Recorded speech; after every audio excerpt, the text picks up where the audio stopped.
Hi all, I welcome you all back to this YouTube channel जहाँ पर हम economics के चैप्टर्स कवर कर रहे हैं। तो लास्ट वीडियो में हमने डिमांड का फर्स्ट पार्ट पढ़ा था, जिसके अंदर मैंने आपको एक्सप्लेन किया था डिमांड क्या होती है, what is demand, what are the type of demand, demand, desire, want में क्या डिफरेंस है।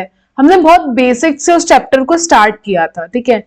एंड आई ऑलवेज मेरे साथ भी ऐसा होता था जब when I used to study in my school ना, अगर मेरा पहला लेक्चर मिस हो जाता था तो इट वाज लाइक कि मेरा बेसिक जो चैप्टर कहना चाहता है, अगर मेरा वो मिस हो जाता था ना, तो आगे कितना भी अच्छा पढ़ लूं मैं, आगे मैम कितना भी अच्छा एक्सप्लेन कर दे, द कोर इज इंपॉर्टेंट, ठीक है। और फर्स्ट लेक्चर से आपको हर चीज का कोर पता लग जाता है कि यार ये पूरे चैप्टर में होने क्या वाला है। So if by any chance अगर आपने फर्स्ट वाला वीडियो मिस कर दिया है, आई रिक्वेस्ट कि इस चैप्टर को आगे पढ़ने से पहले just went backward and watch that video, ठीक है। ओके, तो this is the PDF which I am using to teach you guys.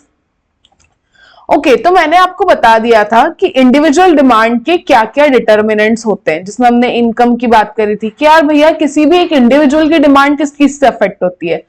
मतलब मान लो आज कोई इंडिविजुअल राम है, वो अगर किसी चीज की डिमांड कर रहा है, तो ऐसी कौन कौन सी चीजें हैं जो उसकी डिमांड को प्रभावित कर सकती है। तो पहला है कि अगर वो कोई चीज खरीदने गया है, लेट्स से वो ये फ्लावर खरीदने गया है, ठीक है, और इसी का प्राइस अगर चेंज हो गया है जो उसके बजट में नहीं आ रहा है, तो इसकी प्राइस उस प्रोडक्ट की डिमांड को अफेक्ट करेगी। दूसरा प्राइस ऑफ रिलेटेड गुड्स मैंने बताया था, जिसके अंदर दो चीज आती है, सब्स्टिट्यूट, कॉम्प्लीमेंट्री, बहुत अच्छे से एक्सप्लेन किया था। बच्चों को हमेशा कंफ्यूजन होता है कि कॉम्प्लीमेंट्री गुड्स के प्राइस बढ़ने से क्या इफेक्ट होता है, सब्स्टिट्यूट गुड के प्राइस बढ़ने से क्या इफेक्ट होता है। ये मैंने फर्स्ट वीडियो में बहुत अच्छे से एक्सप्लेन किया है। इनकम ऑफ द कंज्यूमर, अगर किसी कंज्यूमर, फॉर एग्जांपल राम जो मार्केट में गया था किसी प्रोडक्ट को परचेस करने के लिए, लेट्स से वो इसको परचेस करने के लिए गया था, बट अब उसकी इनकम इंक्रीज हो गई है, by the passage of time उसकी इनकम इंक्रीज हो गई है, तो हो सकता है वो इसकी डिमांड ना करके इससे कोई बेटर प्रोडक्ट की डिमांड भी करे, ठीक है। वो उसकी इनकम पे भी डिपेंड करता है, ठीक है। फिर उसके बाद टेस्ट और प्रेफरेंस क्या है उसका, exception of change in price, जैसे हम सोचते हैं या हम सुनते हैं कि गोल्ड का प्राइस आगे जाके बढ़ने वाला है, कम होने वाला है, मतलब एक्सपेक्टेशन है कि फ्यूचर में उस प्रोडक्ट की प्राइस में चेंजेस आएगा, तो अब उसके बेसिस पे भी हमारा इंडिविजुअल का डिमांड जो है वो अफेक्ट होता है। अब देखो दो चीज होती है, एक होता है चेंज इन डिमांड और एक होता है चेंज इन क्वांटिटी डिमांड। इसको ध्यान से समझो, एक होता है चेंज इन डिमांड और एक होता है चेंज इन क्वांटिटी डिमांड। अब जब हम ये लाइन याद रखना, ठीक है, ये मैं क्यों बुक से पढ़ाती हूँ उसका कारण ही ये है। अगर चेंज इन क्वांटिटी डिमांड लिखा है, मतलब ये समझ लेना कि change in demand due to change in its own price की बात हो रही है। देखो, जब आप चेंज इन क्वांटिटी डिमांड की बात, जब ये डिमांड क्या ये क्वांटिटी वर्ड लग जाए, तो डिमांड में चेंज आ रहा है due to change in its own price, और कोई फैक्टर नहीं है, कीपिंग अदर फैक्टर कांस्टेंट है।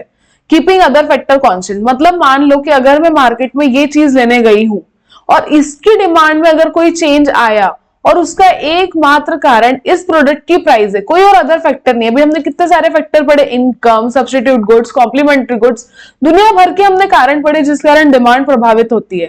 पर अगर डिमांड सिर्फ और सिर्फ किसी प्रोडक्ट की प्राइस के कारण, उस इंडिविजुअल प्रोडक्ट की प्राइस के ही कारण अफेक्ट हो रही है, तब हम चेंज इन डिमांड वर्ड नहीं यूज करते, तब हम यूज करते हैं चेंज इन क्वांटिटी डिमांड। क्या यूज करते हैं? Change in quantity demand. और चेंज इन डिमांड मतलब क्या?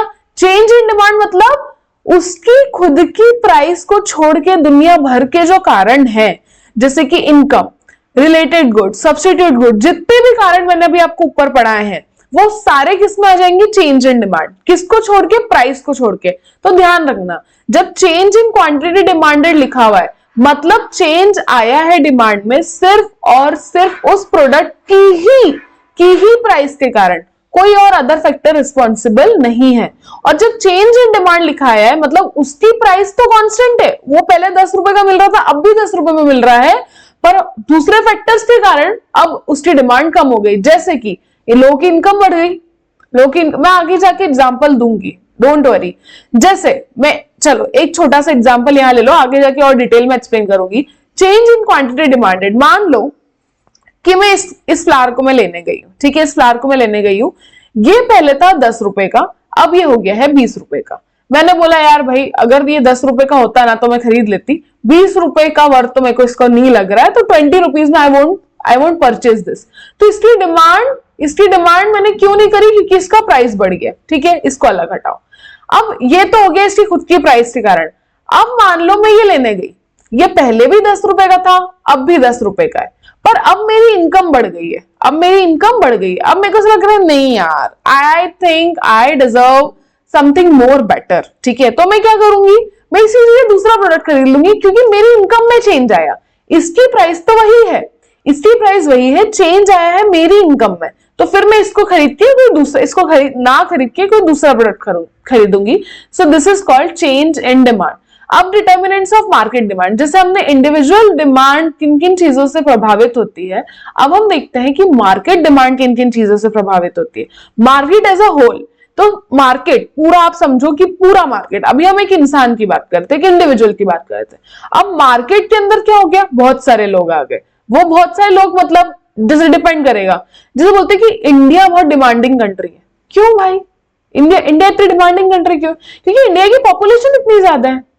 तो सबसे पहले मार्केट डिमांड को क्या अफेक्ट करता है, उस जगह की पॉपुलेशन। अगर उस जगह की पॉपुलेशन जो है वो ज्यादा है तो ऑब्वियसली वहां पे डिमांड ज्यादा होगी, सिंपल सी बात है। अब पॉपुलेशन में किस टाइप की पॉपुलेशन, फॉर एग्जाम्पल मान लो कि आप कोई ऐसा, आपका जो टारगेट कंज्यूमर है वो है मान लो ओल्ड एज पीपल, और उस पर्टिकुलर जगह में ओल्ड लोगों का मार्केट ज्यादा है, तो ऐसे भी देखा जाता है market is not a place. जब मैं आपको आगे जाके हम मार्केट पढ़ेंगे ना, तो मार्केट कोई जगह नहीं है कि भाई है कोई जगह है मार्केट आप इट समझो it's scenario, because now everything is online. अब कुछ भी ऐसे पर्टिकुलर जगह जैसा मार्केट नहीं बचा है, everything is open, everything is online. तो क्या होता है कि मान लो अगर हम किसी चीज को टारगेट कर रहे हैं और वहां पे उस पर्टिकुलर टारगेट ऑडियंस की पॉपुलेशन ज्यादा है, तो हम क्या कहेंगे कि यहाँ पर उस पर्टिकुलर पॉपुलेशन उसकी ज्यादा है। दूसरा आता है सीजन और वेदर।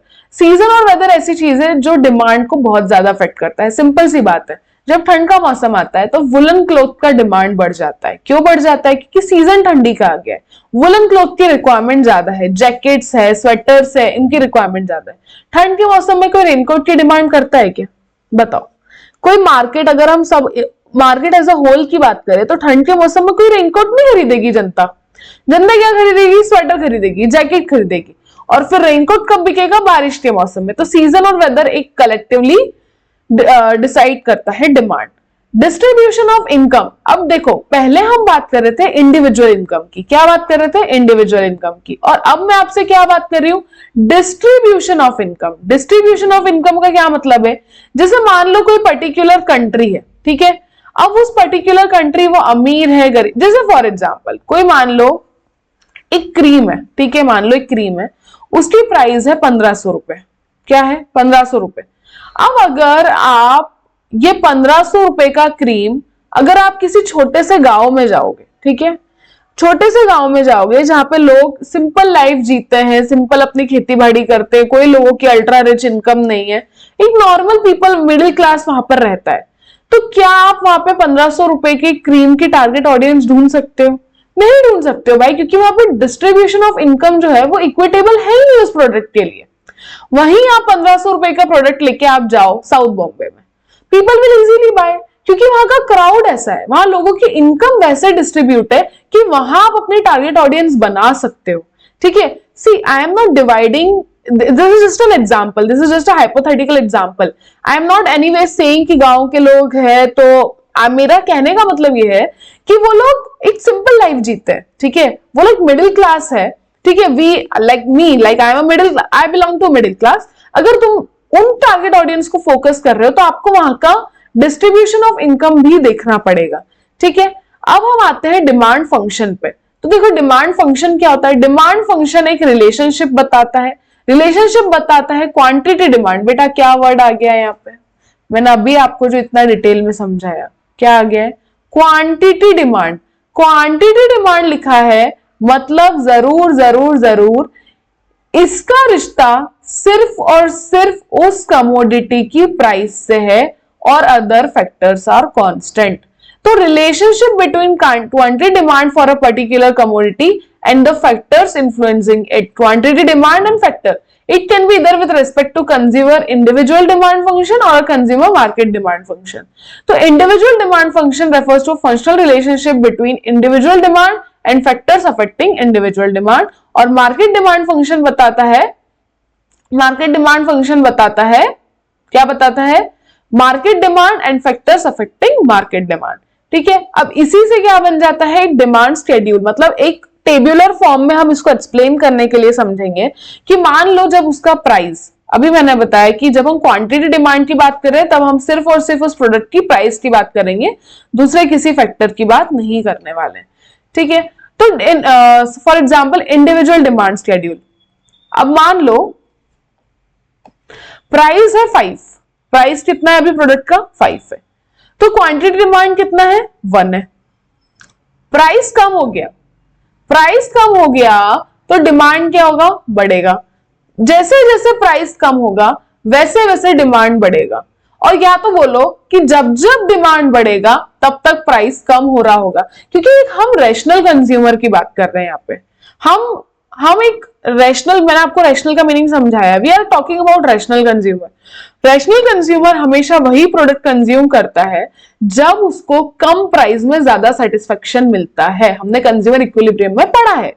तो जब जब प्राइस कम होगा क्वांटिटी डिमांड ऑफ कमोडिटी बढ़ेगा, जब उसका प्राइस 5 रुपए था, एक की डिमांड थी, 1 यूनिट की डिमांड थी, प्राइस कम होके 4 हो गया, 2 यूनिट की डिमांड हो गई। अब बेटा यहां पर हम एक ही फैक्टर ले रहे हैं, मैंने आपको अभी बताया, यहां पर लिखा है क्वांटिटी डिमांड, क्वांटिटी डिमांडेड लिखा है, इसी से आपको समझ जाना चाहिए कि हम एक ही फैक्टर की बात करेंगे, प्राइस। ये मत आके बोलना कि मैम इनकम, उसकी तो इनकम बढ़ गई, प्राइस कम हो गया, अब तो वो हट जाएगा ना, वो थोड़ी खरीदेगा ये। हम इनकम की बात नहीं कर रहे, हम सब्स्टिट्यूट गुड्स की बात नहीं कर रहे, हम कॉम्प्लीमेंट्री गुड्स की बात नहीं कर रहे, हम बात कर रहे हैं सिर्फ उस पर्टिकुलर प्रोडक्ट के प्राइस की, कि उस पर्टिकुलर प्रोडक्ट के प्राइस के कम या ज्यादा होने से उसके डिमांड, उसकी क्वांटिटी डिमांड पर क्या फर्क पड़ता है। उसको जब हम टेबुलर फॉर्म में लिखते हैं तब उसको कहते हैं डिमांड स्केड्यूल। क्या लिखते हैं, डिमांड स्केड्यूल। अब डिमांड कर्व क्या है, जो हमने टेबल बनाई, अगर हम उसी का ग्राफ बना देंगे, एक कर्व के फॉर्म में अगर उसको रिप्रेजेंट करेंगे तो उसे कहा जाएगा demand curve. Demand curve is a graphical representation of demand schedule. आपने डिमांड स्केड्यूल मतलब आपने जो टेबल बनाई है, अगर उसको आप ग्राफ के थ्रू एक्सप्लेन कर दोगे तो वो क्या बन जाएगा, डिमांड कर्व। डिमांड कर्व आपको ये बताता है कि वो एक डाउनवर्ड स्लोपिंग है। कैसा स्लोपिंग है बेटा, डाउनवर्ड स्लोपिंग। मैम ये डाउनवर्ड स्लोपिंग क्यों है, ये डाउनवर्ड स्लोपिंग इसलिए है क्योंकि जैसे जैसे प्राइस कम हो रही है वैसे वैसे डिमांड बढ़ रही है। मतलब यहां पर कैसा रिलेशन है, जल्दी बताओ। यहां पर है इनवर्स रिलेशनशिप। डिमांड कर्व जो है वो हमेशा डाउनवर्ड स्लोपिंग होता है क्योंकि ये शो करता है inverse relationship between price and quantity demand keeping other factor constant. चिल्ला के बोल रही हूं कि हम यहाँ पे क्वांटिटी डिमांड की बात कर रहे हैं, और जब क्वांटिटी डिमांड की बात करते हैं तब हम सिर्फ उस प्रोडक्ट के प्राइस पे फोकस करते हैं, बाकी सारे फैक्टर जो है वो कांस्टेंट रहते हैं। It can be drawn from any commodity. ठीक है, कोई भी कमोडिटी के लिए आप ये बना सकते हो। इंडिविजुअल डिमांड कर्व हो या मार्केट डिमांड कर्व हो, दोनों ही डाउनवर्ड स्लोपिंग होते हैं। उसका एक ही कारण है क्योंकि जैसे प्राइस बढ़ती है वैसे वैसे डिमांड कम होती जाती है। तो ये इंडिविजुअल डिमांड कर्व है, ये मार्केट डिमांड कर्व है। अब हम आते हैं लॉ ऑफ डिमांड पे। लॉ ऑफ डिमांड क्या होता है, लॉ ऑफ डिमांड स्टेट्स, बेटा मैंने आपको 50 बार समझाया है, कंज्यूमर इक्विलिब्रियम के चैप्टर पढ़ाया था तब भी समझाया है, और इकोनॉमिक्स का बेसिक रूल है। इकोनॉमिक्स का नहीं, आप साइंस वगैरह भी पढ़ोगे, सोशल साइंस भी पढ़ोगे, जब भी किसी वर्ड के आगे लॉ लग जाता है ना, तो जो भी लिखा हुआ है द लॉ स्टेट्स दैट, ये वाली जो लाइन है, इसके बाद जो भी लिखा हुआ है, you can not change, this is law can not be return in your own words. ठीक है, तो जब भी हम कहते हैं लॉ ऑफ डिमांड तो आपको ऐसे ही लिखना है, law of demand states that, law of demand कहता है inverse relationship between price and quantity demanded keeping other factor constant ceteris paribus. This is known as first law of purchase. इसको एक और क्या बोलते हैं? First law of purchase. अब पता है मैं पीडीएफ से क्यों पढ़ाती हूँ, हर बार वीडियो में बताती हूँ मैं पीडीएफ से क्यों पढ़ाती हूँ. आपको एग्जाम में बोलेगा explain first law of purchase. बच्चे क्या पढ़ के जाते हैं? Law of demand. बच्चे क्या पढ़ के जाते हैं? Law of demand. First law of purchase उनको नहीं पता, उनको नहीं पता फर्स्ट लॉ ऑफ परचेज क्या है. आता जाता 3 नंबर क्या होगा? कैंसिल. 3 नंबर गए पानी में, क्योंकि क्या पूछ लिया एग्जामिनर ने? First law of purchase. हमने हमारी बुक पढ़ी नहीं थी, हमने 2x पे वीडियो देखा था जहां पर सिर्फ एक्सप्लेन किया गया था. बट यहाँ पे मैं बुक से एक्सप्लेन करती हूँ ताकि आप मेरे साथ साथ भी बुक पढ़ो और अगली बार जब खुद से सेल्फ स्टडी करो तब भी आप बुक का रिविजन करो. लॉ ऑफ डिमांड बताता है there is a inverse relationship between price and quantity demanded. Ma'am बिल्कुल सही बात बोली है, इनवर्स रिलेशनशिप ही होता है क्योंकि जब जब प्राइस बढ़ती है डिमांड कम होती है और जब जब प्राइस कम होती है डिमांड बढ़ती है. अब जब भी कोई लॉ लिखा गया है, आज आप 11वीं में आ गए हो, आपने बहुत सारे लॉ पढ़े हैं, आप खुद जानते हो कि जब भी कोई लॉ लिखा जाता है तो कुछ अजम्पशंस होते हैं. ऐसा कुछ माना जाता है कि जब मैं ये मानूंगा तब ये लॉ इंप्लीमेंट होगा. जब मैं मानूंगा तो क्या माना गया? क्या कुछ चीजें अजम्पशंस रखी गई कि हम ये मान के चलते. क्या मान के चलते भैया? हम मान के चलेंगे कि प्राइस ऑफ सब्स्टिट्यूट गुड्स नहीं बदलेगा, प्राइस ऑफ कॉम्प्लीमेंट्री गुड्स नहीं बदलेगा, कंज्यूमर की इनकम वही की वही है, there is no expectation of change in price, there is no change in taste and preference. बेटा ये सारे क्या है? आप बोलोगे यार मैम इतनी फालतू बातें लिख रखी है, ये सब तो अदर फैक्टर है. और आप तो चिल्ला चिल्ला के बोल रहे हो ना कि अदर फैक्टर कांस्टेंट रहेंगे. अगर हम लॉ ऑफ डिमांड पढ़ रहे हैं तो हमको सिर्फ क्या पढ़ना है? हमको सिर्फ उस प्रोडक्ट की प्राइस को पढ़ना है. बाकी सारे फैक्टर्स को क्या रखना है? कांस्टेंट रखना है. सिंपल सी बात है, इसमें अजम्पशंस लेने की जरूरत ही नहीं थी, हमको पहले से पता है. ठीक है, तो क्या है? देखो सबसे पहले इंपॉर्टेंट फैक्ट क्या है लॉ ऑफ डिमांड के? इनवर्स रिलेशनशिप होता है, qualitative not quantitative, no proportional relationship और वन साइडेड होता है. Law of demand is one sided, is only up to change in price, quantitative only other blah blah blah. One sided इसलिए है क्योंकि हम सिर्फ एक ही साइड मॉनिटर कर रहे हैं, that is price keeping other factor constant. Law of demand का डेरिवेशन मत पढ़ने बैठना, नहीं आता है. ठीक है, अब लॉ ऑफ डिमांड का क्या रीजन है? Law of diminishing marginal utility और exception in law of demand, ये हम कल पढ़ेंगे. मूवमेंट और चेंज पढ़ के कल इस चैप्टर को फिनिशिंग के साथ खत्म कर देंगे. Thank you so much for stay in this video. Bye bye.